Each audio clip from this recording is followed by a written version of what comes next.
Class 10-এর Bangla অভিষেক। অভিষেক গল্পে রাবণ হলেন লঙ্কার অধিপতি। তাহলে রাবণ কে? রাবণ হলেন লঙ্কার অধিপতি। তোমরা সবাই মন দিয়ে শোনো আর লেখো, লাইক অ্যান্ড সাবস্ক্রাইবটা দিয়ে দাও। মন্দোদরী কে? রাবণের স্ত্রী নাম মন্দোদরী। আর মেঘনাদ কে? রাবণ আর মন্দোদরীর পুত্র মেঘনাদ। মেঘনাথকে কেন ইন্দ্রজিৎ বলা হয়?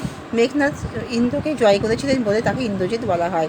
মেঘনাদ কোথায় লুকিয়ে থেকে যুদ্ধ করতেন? তিনি মেঘের আড়ালে থেকে যুদ্ধ করতেন। আর বীরবাহু কে?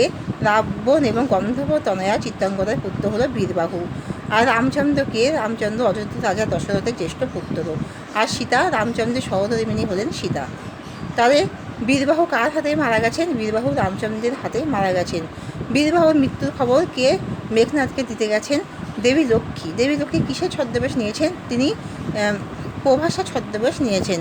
তিনি ধাত্রী প্রভাষা ছদ্মবেশ নিয়েছেন। দেবী লক্ষ্মী প্রভাষা ছদ্মবেশ ধরে মেঘনাথকে কী সংবাদ দিলেন? যে স্বর্ণলঙ্কায় ভয়ানক বিপর্যয় অবস্থা, বীরবাহুর মৃত্যু হয়েছে এবং রাবণ যুদ্ধযাত্রার জন্য প্রস্তুতি নিচ্ছেন।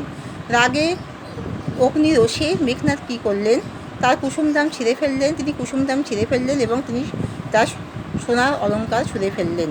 মেঘনাথ কেন নিজেকে ধিক্কার দিলেন? যে লঙ্কা যখন এরকম ভয়াবহ অবস্থা, যখন প্রিয় ভাই বীরবাহু মৃত্যু হয়েছে, তখন তিনি প্রমোদ কাননে নারীদের মাঝে আনন্দ করছেন, নারীদের মাঝে আনন্দ করছেন। এবং মেঘনাথ কেন অবাক হয়ে গেলেন? কারণ যে রামচন্দ্রকে তিনি তীরের আঘাতে খণ্ড করেছেন, তার হাতে বীরবাহুর মৃত্যু হয়েছে, তাই তিনি আশ্চর্য হয়েছেন। রাবণ মেঘনাথকে কোন যজ্ঞ করে পুজো করে তারপরে তিনি রামচন্দ্রের সাথে যুদ্ধ করতে বললেন? নিকুম্ভলা যজ্ঞকারে পূজা করে রামচন্দ্রের সাথে যুদ্ধ করতে বললেন, যুদ্ধযাত্রায় করতে বললেন। এখানে শেষ করছি।